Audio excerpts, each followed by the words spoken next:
ഈ വീഡിയോയിൽ മിസ്റ്റർ രവിചന്ദ്രൻ ഇസ്ലാമിൻ്റെ കോർ കൺസെപ്റ്റ്സൊക്കെ ഡിസ്കസ് ചെയ്യുന്നുള്ളത്. ഇസ്ലാമിൻ്റെ കോർ ഫിലോസഫി എന്താണ്, ആളുടെ തന്നെ ഒരു അണ്ടർസ്റ്റാൻഡിങ്ങിൽ ഒരു മിതമായ അണ്ടർസ്റ്റാൻഡിങ്ങിൽ ഡിസ്കസ് ചെയ്യുന്നുള്ളത്. ആളിൻ്റെ ഇന്നേ വരെയുള്ള വാദങ്ങൾ എന്ന് പറഞ്ഞാൽ അമേരിക്കയിൽ ഉടലെടുത്തിട്ടുള്ള നിയോ എത്തിസ്റ്റ് ഇസ്ലാമോഫോബിക് ആയിട്ടുള്ള വാദങ്ങളാണ് ഉന്നയിച്ചുകൊണ്ടുണ്ടായിരുന്നത്. അതായത് ഇസ്ലാം ഭീകരവാദമാണ്, ഇസ്ലാം വൈറസാണ്, പിന്നെ ഇസ്ലാം ഇൻവേസീവാണ് എന്ന് തുടങ്ങിയിട്ടുള്ള മുസ്ലിം അധിക്ഷേപങ്ങൾ, വംശീയ അധിക്ഷേപങ്ങളൊക്കെ പറയുന്ന ഒരു വാദങ്ങളായിരുന്നു ഇസ്ലാമിക വിമർശനം എന്ന ലെവലിൽ ഇതുവരെ അവതരിപ്പിച്ചുകൊണ്ടുണ്ടായിരുന്നത്. ഇപ്പോഴാണ് ആൾ കുറേ കൂടി ഇസ്ലാമിക് ഫിലോസഫി അല്ലെങ്കിൽ ഇസ്ലാമിക് കോർ കോൺസെപ്റ്റ്സ് എന്താണെന്നുള്ള ലെവലിൽ ഡിസ്കസ് ചെയ്യുന്നത് കണ്ടിട്ടുള്ളൂ. അതുകൊണ്ടാണ് ഈ വീഡിയോ ചെയ്യുന്നത്. നമുക്ക് കാണാം.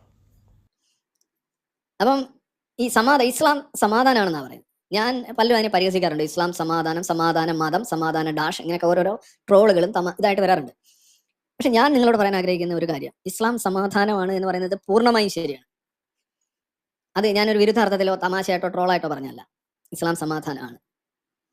അത് കാരണം അവർ അതിനകത്ത് കള്ളം പറയും. അതൊരു തക്കിയായിട്ട് പോലും ഞാൻ കരുതുന്നില്ല. സാധാരണ ഇസ്ലാം ഇവിടെ അദ്ദേഹം തക്കിയ എന്ന് പറയുന്നത് അദ്ദേഹത്തിൻ്റെ അണ്ടർസ്റ്റാൻഡിങ്ങിൽ അത് ഡിസെപ്ഷൻ, ചതി,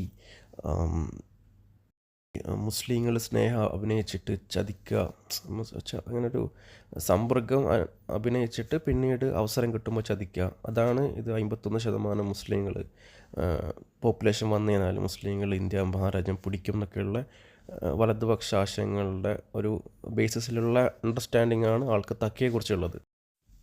ഇസ്ലാമിനെ കുറിച്ച് ബേസിക് നോളജുള്ള ആൾക്കാർക്കറിയാം. ഇസ്ലാമിൽ കളവ് പറയൽ, ചതിക്കുക, ഏഷണി പറയൽ, അങ്ങനെയുള്ള എന്താ പറയുക, ഒരു ചതി ഉദ്ദേശിച്ച് ചെയ്യുന്ന കാര്യങ്ങളൊക്കെ തെറ്റാണ്, വലിയ ശിക്ഷ കിട്ടുന്ന കാര്യങ്ങളാണ്, ഹറാമാണെന്നൊക്കെ പറയും. പക്ഷേ താൻ മുസ്ലിം ആയതുകൊണ്ട് ആക്രമിക്കപ്പെടുകയാണ്, പാർശ്വവൽക്കരിക്കപ്പെടുകയാണ്, കൊല്ലപ്പെടുകയാണ്, അങ്ങനെയൊക്കെയുള്ളൊരു സാഹചര്യമാണെങ്കിൽ ഒരു അളവുണ്ട്, എന്താ പറയുക, സ്വന്തം മുസ്ലിം ഐഡൻറ്റിറ്റി മറച്ചു വെച്ചിട്ട് ജീവൻ രക്ഷിക്കാൻ പറ്റുവാണെങ്കിൽ അങ്ങനെ ചെയ്യാമെന്നുള്ളത്. അത് ഈ പെർസിക്യൂഷൻ അനുഭവിക്കുന്ന സിറ്റുവേഷനിൽ മാത്രമേ അനുവദനീയമുള്ളൂ. അല്ലാത്ത എല്ലാ കോണ്ടെക്സ്റ്റിലും എന്താ പറയുക, കളവ് എന്ന് പറയുന്നത് എന്താ പറയുക, ഇസ്ലാമിൽ ഏറ്റവും വലിയ ശിക്ഷ ലഭിക്കുന്ന ഒരു കുറ്റമാണ്. പക്ഷേ ഇവിടെ രവിചന്ദ്രൻ പറയുന്നത് തക്കിയ എന്നുള്ളതൊരു രവിചന്ദ്രൻ്റെ അണ്ടർസ്റ്റാൻഡിങ്ങിൽ ഡിസെപ്ഷൻ എന്നൊരു മീനിങ് കൊടുത്തിട്ടാണ്. അത് സ്വതവേ നിയോ എത്തിസ്റ്റുകൾ ആ ഒരു മീനിങ്ങാണ് കൊടുക്കാറ്. സമാധാനമാണ് എന്ന് പറയുന്നത് ക്യാൻസർ നല്ലതാണ് എന്ന് പറയുന്നതിന് തുല്യമാണ് എന്നൊക്കെ പറയുന്ന ആളുകളുണ്ടാവും. പക്ഷെ യഥാർത്ഥത്തിൽ ഇസ്ലാം ഉദ്ദേശിക്കുന്നത് എന്താണ് എന്ന് നിങ്ങൾ മനസ്സിലാക്കാത്തതുകൊണ്ടാണ്. അവർ സിംപ്ലി പറയുന്നതാണ് ഇസ്ലാം ഈസ് പീസ്. കറക്റ്റാണ്. കാര്യം ഇസ്ലാം എന്ന് പറഞ്ഞ വാക്കിന്റെ അർത്ഥം സബ്മിഷൻ എന്നാണ്. അടിമത്തം. അബ്ദു ഓഫ് അള്ള, അബ്ദുള്ള, അള്ളയുടെ അടിമയാണ്. ആ ഒരു പദത്തിന്റെ അർത്ഥം തന്നെ അടിമപ്പെടുക എന്നുള്ളതാണ്. അതൊരു മനുഷ്യന് സംഭവിക്കാവുന്ന ഏറ്റവും ദയനീയമായ അവസ്ഥയാണ് അടിമപ്പെടുക. അത് വേറൊരു വ്യക്തിയോടോ, വേറൊരു സമൂഹത്തോടോ, വേറൊരു ഏജൻസിയോടോ, അല്ലെ ഉള്ള ഏജൻസിയോടോ, ഇല്ലാത്ത ഏജൻസിയോടോ, വിസിബിൾ ഏജൻസിയോടോ, ഇൻവിസിബിൾ ഏജന്റിനോടോ ഒക്കെ അടിമപ്പെടുക എന്ന് പറഞ്ഞാൽ ഒരു മനുഷ്യന്റെ ആത്മാഭിമാനവും അവന്റെ ബൗദ്ധികമായിട്ടുള്ള സെൽഫ് ഡിറ്റർമിനേഷനും പരിഗണിക്കുമ്പോൾ അവന് സംഭവിക്കാവുന്ന ഏറ്റവും വലിയ മൂല്യച്യുതിയും വ്യക്തിപരമായിട്ടുള്ള ഏറ്റവും വലിയ ശോഷണവുമാണ് അടിമപ്പെടുക എന്നുള്ളത്. ഈ അടിമത്തത്തെ ആഘോഷിക്കുന്ന മതമാണ് ഇസ്ലാം. ഇസ്ലാമിന്റെ അടിസ്ഥാനം തന്നെ അടിമത്തത്തിന്റെ ആഘോഷമാണ്. It's a celebration of slavery. Intellectually, emotionally, അതാണ് അവരിങ്ങനെ ഇത്രയും ക്രുദ്ധമായും വളരെ ഇതായിട്ടൊക്കെ പലപ്പോഴും പെരുമാറുന്നതിന്റെ അടിസ്ഥാനം. Because they have no other options. അതാണ് ആ സോഫ്റ്റ്വെയറിന്റെ പ്രശ്നം. ഇത് ബാധിക്കുന്ന മനുഷ്യർ വളരെ ഇങ്ങനെ പെരുമാറുന്നതിന്റെ ഒരു പ്രശ്നം അതാണ്. അപ്പം ഇസ്ലാം മീൻസ് സബ്മിഷൻ. സബ്മിഷന്റെ അർത്ഥം എന്താണ്? അടിമത്തം. മറ്റേന്താണ്? പീസ്. രണ്ട് രീതിയിൽ. ഒന്ന്, നിങ്ങൾ ഇസ്ലാമിന് അടിമപ്പെടുക, അല്ലെങ്കിൽ ഒരു വിശ്വാസിയായി തീരുക. അപ്പോൾ ഒരു അടിമയെ സംബന്ധിച്ച് സമാധാനം എന്തായാലും ഉണ്ടാവും. കാര്യം അവന് എല്ലാം യജമാനനാണ് ചെയ്യുന്നത്, മാസ്റ്ററാണ്. അപ്പോൾ പിന്നെ അതിനെക്കുറിച്ച് പറയേണ്ട കാര്യമില്ല. സോ ദേർ ഈസ് സമാധാനം, ടെൻഷൻ ഇല്ല, റിസ്ക് ഇല്ല. മനസ്സിലായല്ലേ? ഇനി രണ്ടാമത്, ഇസ്ലാം അല്ലാത്തവർക്കോ? നിങ്ങളും ഇസ്ലാം ഈസ് പീസ് എന്ന് വെച്ചാൽ സറണ്ടർ, സബ്മിഷൻ. നിങ്ങൾ സറണ്ടർ ചെയ്താൽ നിങ്ങൾക്ക് പീസ് കിട്ടും. സറണ്ടർ ചെയ്യാത്തോണ്ടല്ലേ നിങ്ങളുടെ കഴുത്തിന് കത്തിയായിട്ട് പോകുന്നത്. അദ്ദേഹം പറഞ്ഞു വരുന്നത് എന്താ വെച്ചാൽ, ഇസ്ലാം എന്നതിൻ്റെ അർത്ഥം സബ്മിഷൻ എന്നാണ്, അതായത് സറണ്ടർ. അപ്പം ഇസ്ലാം എന്ന് പറയുന്നത് എന്താണ്? മനുഷ്യന്മാരെ ദൈവത്തിന് സറണ്ടർ ചെയ്യിപ്പിക്കുന്ന ഒന്നാണ്. അപ്പോൾ മുസ്ലിങ്ങൾ അവർ സറണ്ടർ ചെയ്യുന്ന ആൾക്കാരായതുകൊണ്ട് അവർക്ക് സമാധാനം കിട്ടും. ഒരു മോക്ഷം എന്നൊക്കെ പറയുന്ന ലെവലിൽ അവർ ദൈവത്തിന് സറണ്ടർ ചെയ്തതുകൊണ്ട് അവർക്ക് സമാധാനം കിട്ടും.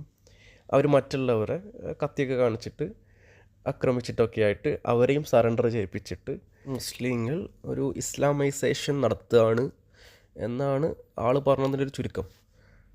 ഇങ്ങനെ ഇദ്ദേഹം പറയാനുള്ള കാരണം എന്ന് വെച്ചാൽ ഇവർക്ക് ഇസ്ലാമിൻ്റെ കോർ ഫിലോസഫി എന്താണെന്നുള്ളത് മനസ്സിലായിട്ടില്ല, ഒന്നാമത്. രണ്ടാമത് ആൾ ഇതിനെ നോക്കിക്കാണുന്നത് ഒരു മാനുഷികമായിട്ടുള്ള ഒരു അടിമ ബന്ധമായിട്ടാണ്. അതായത് ഉടമ എന്നാക്കും, അടിമനെ കൊണ്ട് പണിയെടുപ്പിക്കും, ഉടമക്ക് വഴിപ്പെട്ട് പേടിച്ച് ജീവിക്കും. ആ ഒരു കൈൻഡ് ഓഫ് അണ്ടർസ്റ്റാൻഡിങ്ങിലാണ് ആൾ സംസാരിക്കുന്നത്. ഇത് ധാർമ്മികതയുടെ ഒരു ഭാഗമായിട്ടാണ് വരുന്നത്, അടിമ ഉടമ എന്നുള്ള ആ ഒരു മാസ്റ്റർ മൊറാലിറ്റി, സ്ലേവ് മൊറാലിറ്റി എന്നുള്ളൊരു കൺസെപ്റ്റ്. ഞാൻ അത് വിശദീകരിച്ച് പറയാം. അതിനു മുമ്പ് നമ്മൾ മനസ്സിലാക്കേണ്ടതെന്ന് വെച്ചാൽ എന്താണ് ധാർമ്മികത എന്ന് പറയുന്നതാണ്.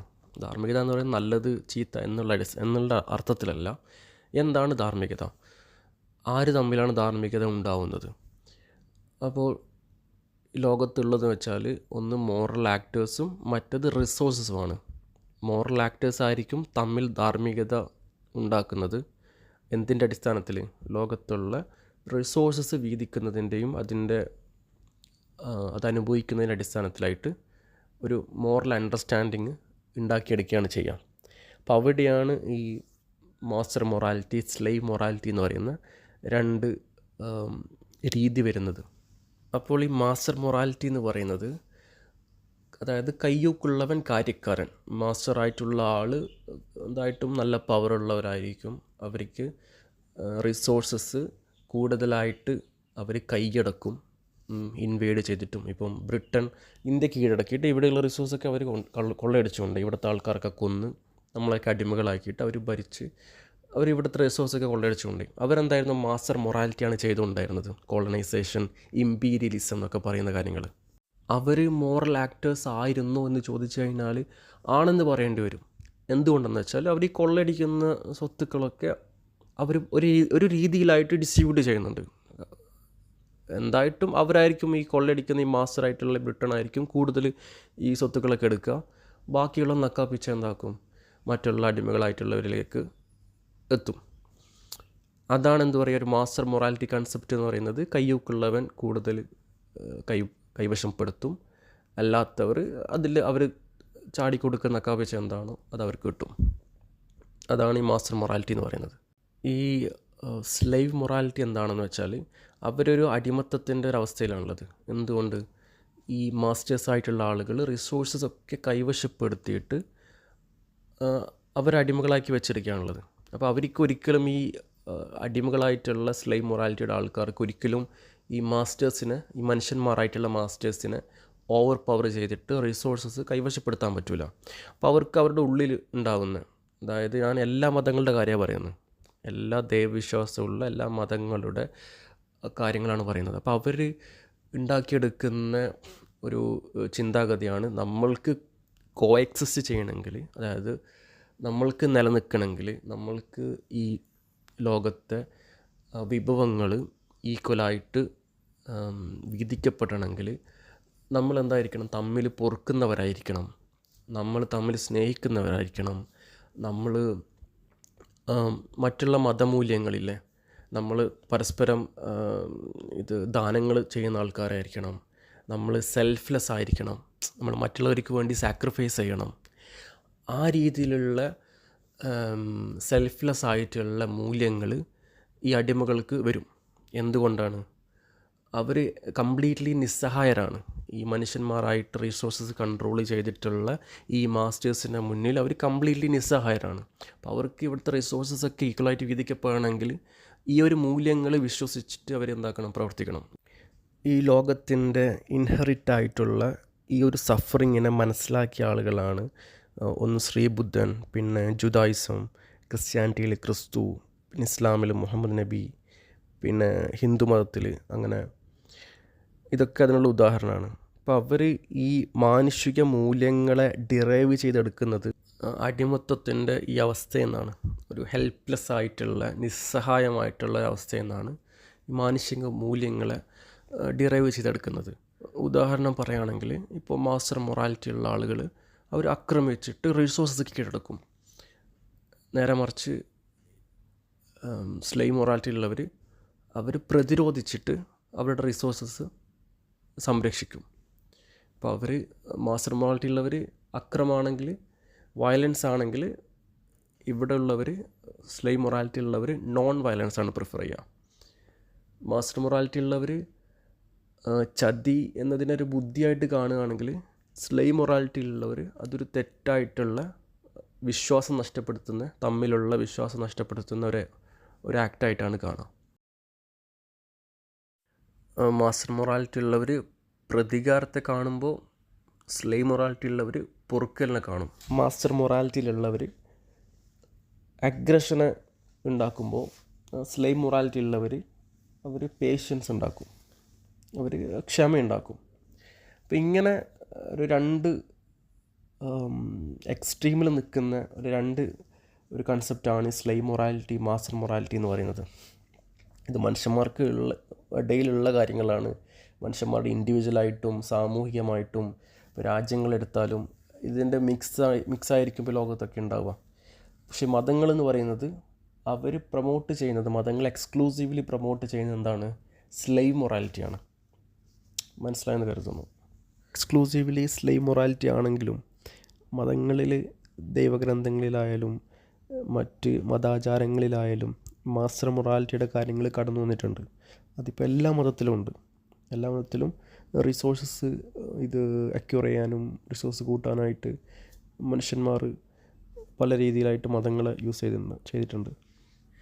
ചിലർക്കെങ്കിലും ഇപ്പോൾ ഒരു സംശയം ഉണ്ടാവും, അപ്പോൾ ആരായിരിക്കും ഈ സ്ലേവ് മൊറാലിറ്റീൻ്റെ അണ്ടറിൽ വരുന്ന മതങ്ങളുടെ മാസ്റ്റർ എന്നത്? ഓഫ് കോഴ്സ് അത് ആരാണ്? ദൈവമാണ്, സർവശക്തനായിട്ടുള്ള ദൈവം. അപ്പോൾ സർവശക്തനായിട്ടുള്ള ദൈവം എന്ന് പറയുന്നത് ഈ പ്രപഞ്ചം പരിപാലിക്കുന്ന അൾട്ടിമേറ്റ് മാസ്റ്റർ എന്ന രീതിയിലാണ് മതങ്ങൾ വിശ്വസിക്കുന്ന ആളുകൾ കാണുക. ഞാനിനി ഇസ്ലാമിക് ഫിലോസഫി എന്താണെന്നുള്ളത് പറഞ്ഞുതരാം. അള്ളാഹു ഭൂമിയിൽ മനുഷ്യന്മാരെ സൃഷ്ടിക്കാൻ ഉദ്ദേശിച്ചപ്പോൾ അള്ളാഹ് മലക്കുകളോട് അഭിപ്രായം ചോദിച്ചു. അപ്പോൾ ഈ മാലാഖമാർ അള്ളാഹുവിനോട് മറുപടി പറഞ്ഞു, എന്തിനാണ് ദൈവമേ ഭൂമിയിൽ രക്തച്ചൊറിച്ചലും കുഴപ്പങ്ങളൊക്കെ ഉണ്ടാക്കുന്ന ഈ മനുഷ്യവർഗത്തിനെ നീ ഭൂമിയിൽ സൃഷ്ടിക്കുന്നത്? അപ്പോൾ അള്ളാഹ് മറുപടി പറഞ്ഞു, നിങ്ങൾക്കറിയാത്ത പല കാര്യങ്ങളും അറിയുന്നവനാണ് ഞാൻ എന്തായിട്ട് മനുഷ്യന്മാരെ സൃഷ്ടിക്കാൻ പോകുന്നതാണ്. അപ്പോൾ ഇവിടെ അതിൻ്റെ ഉദ്ദേശം എന്താണെന്ന് വെച്ചാൽ, അള്ളാഹു മനുഷ്യന്മാരെ ഇൻഹെറിറ്റഡ്ലി കുഴപ്പങ്ങളും രക്തച്ചൊറിച്ചിലുണ്ടാക്കുന്ന മനുഷ്യന്മാരെ സൃഷ്ടിച്ചിട്ട് അവർക്ക് ഇസ്ലാമിനെ കൊടുത്തു. ആ ഇസ്ലാം എന്ന് പറഞ്ഞാൽ എന്താണ്? അത് സബ്മിഷനാണ്, പീസ്ഫുള്ളാണ്, സമാധാനമാണ്, സാഹോദര്യമാണ്, പിന്നെ ദാനധർമ്മങ്ങൾ ചെയ്യലാണ്, പൊറുക്കലാണ്. അങ്ങനെയുള്ള മാനുഷിക മൂല്യങ്ങളൊക്കെ പഠിപ്പിക്കുന്നതാണ് ഇസ്ലാം എന്ന് പറയുന്നത്. മനുഷ്യൻ്റെ സഹജമായിട്ടുള്ള രക്തച്ചൊറിച്ചിലും കുഴപ്പങ്ങളും എന്ന് പറയുന്ന ആ ഒരു സഹജ സ്വഭാവത്തിനെ ഇല്ലാതാക്കാൻ, അതിന് അഗെയിൻസ്റ്റായിട്ട് സ്ലേവ് മൊറാലിറ്റിൻ്റെ ഒരു അണ്ടറിൽ വരുന്ന സാധനമാണ് ഇസ്ലാം എന്ന് പറയുന്നത്. ഇപ്പോൾ മനസ്സിലായെന്ന് കരുതുന്നു. നിങ്ങളുടെ പെരടിക്ക് വെട്ടുന്നതും അവിശ്വാസി അവിടെ വെച്ച് വെട്ടുന്നതും അല്ലാതെ ദീനിന്റെ മാർഗത്തിൽ യുദ്ധം ചെയ്യുന്നതെല്ലാം ഇവനെ ഇങ്ങോട്ട് മാറ്റാനാണ്. ഞാൻ ഈ ലിറ്റ്മസിന്റെ ഡിബേറ്റിൽ ഞാൻ ഈ ഒരു പോയിന്റ് പറഞ്ഞിട്ടുണ്ട്, ഞാൻ ഈ ലൈവുകളിലൊക്കെ പറഞ്ഞിട്ടുണ്ട് തന്നെ. അതായത് ഈ ഇസ്രായേലിലുള്ള ആളുകളൊക്കെ ഇസ്ലാം ആയി കഴിഞ്ഞാൽ അവിടെ ഒരു പ്രശ്നമില്ല. എന്ത് വണ്ടറാണ് ആലോചിച്ചു. Just change the religion, all the problems. ഈ മണ്ണിനും വിഭവത്തിനും വേണ്ടിയുള്ള പോരാട്ടം, അതിർത്തി തർക്കം, മറിച്ചത് ഒന്നുമില്ല, അവിടെ തീർന്നു. അതുകൊണ്ടാണ് ഇത് മതപരമാണെന്ന് പറഞ്ഞുകൊണ്ടിരിക്കുന്നത്. അപ്പം ഇസ്ലാം അല്ലാത്തവര് ഇസ്ലാമിലേക്ക് മാറുന്നു, സറണ്ടർ ചെയ്യുന്നു, അവർ ഇസ്ലാമിന് കീഴടങ്ങുന്നു. സമാധാനമായില്ലേ? വളരെ simple. Islam is peace to those who believe and peace to those who do not believe.